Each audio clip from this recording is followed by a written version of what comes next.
Velkommen alle sammen, the Norse pagan Halloween. We can't really call it Halloween because it's not the same thing, but Halloween definitely developed and was influenced a little bit by the very sacred Norse and all Germanic time of year right around this time. In Old Norse, it was called Vetrnaetr, so winter nights. It was the start of winter and also our new year, and a very, very sacred time of year, and one that is mentioned most in the old sources. I've done lots of other videos about Vetrnaetr and the other blots of the year, but this one we're just quickly going over a summary of a few of the most important sources, so you guys can celebrate it next week if you choose to.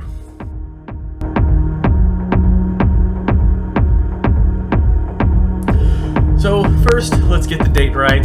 Now the sagas call it by different names. Sometimes it's called Disablot, sometimes it's called Haustblot, because of course this is in the month we're in, Haustmånad, the harvest month. But mostly it's referred to as Vetrnaetr, so winter nights.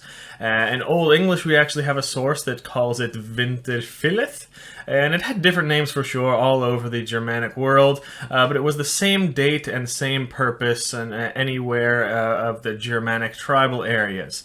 3 nights at the full moon in October in our modern day calendar, starting off the winter. So that brings us to October 20th, just a week from today actually.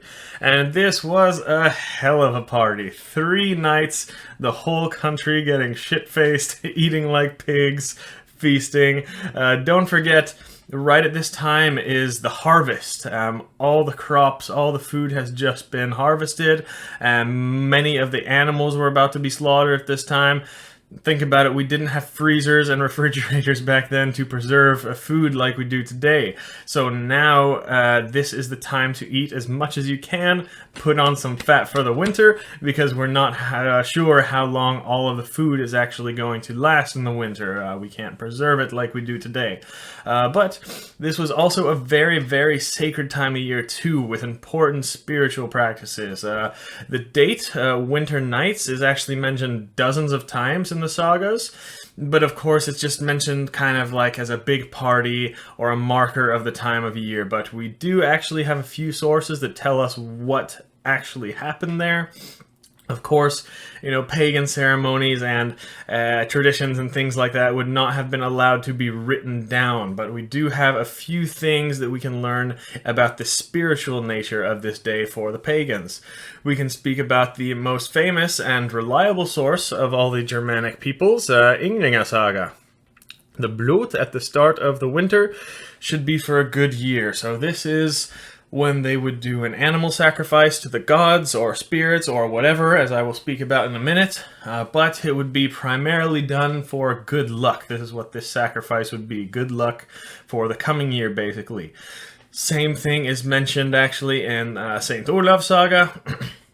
Another source in the skaldic poem Austrafiavisur, a Norwegian Christian was traveling through Sweden in the early winter, and he was denied hospitality as the pagans there were celebrating Alfablot, and it was a very private time.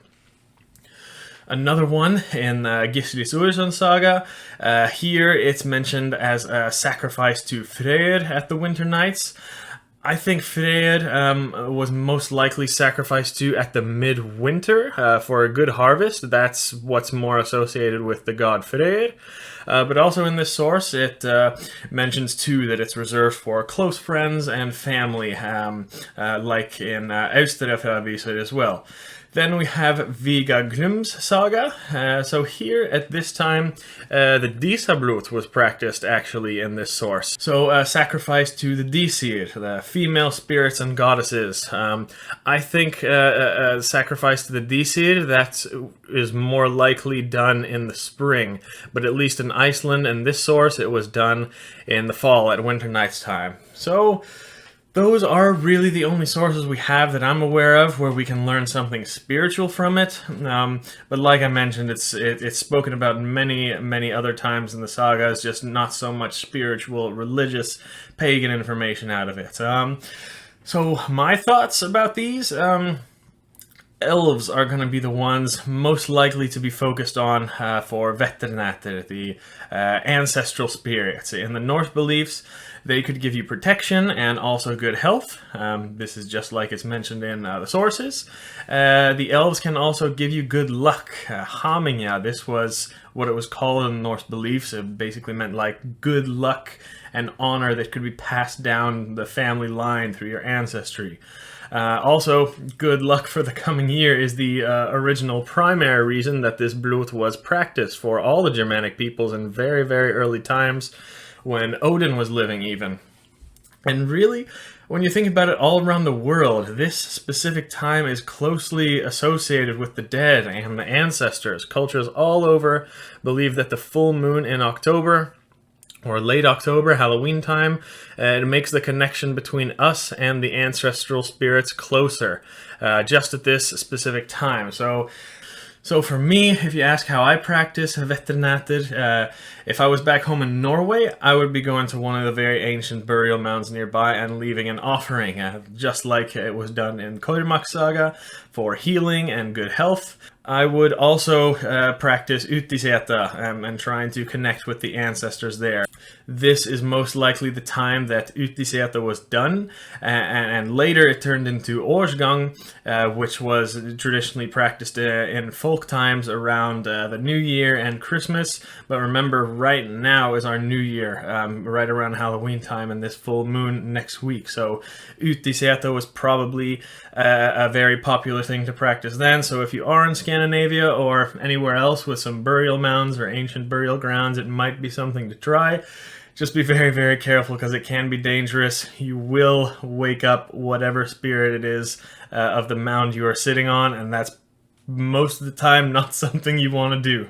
For example, I have never done Utiseta and never will unless I am very, very sure that one of my ancestors is actually in the resting place there and I would be welcome. So right now I'm in California and will not be practicing this way. So what I'll do next week is go to my regular place and leave an offering on my hörger and just sit and meditate and try to have some lucid dreams that night where I see our old ancestors. I've done other videos about exactly how I do blots and the way I do it most historically accurate. I won't be filming one next week, as remember, Alpha Blot is supposed to be a private time for family and loved ones only. But remember, don't forget that the blot, the spiritual practices for the ancestors, for the elves, that's only a small part of Vetrnaetr. Primarily, it was New Year's, man. It was New Year's, and we were trying to gain good luck and good fortune for the coming year, and we partied our asses off. So we can all do this. That's what Vetrnaetr is really about. You can even do this if you're not pagan.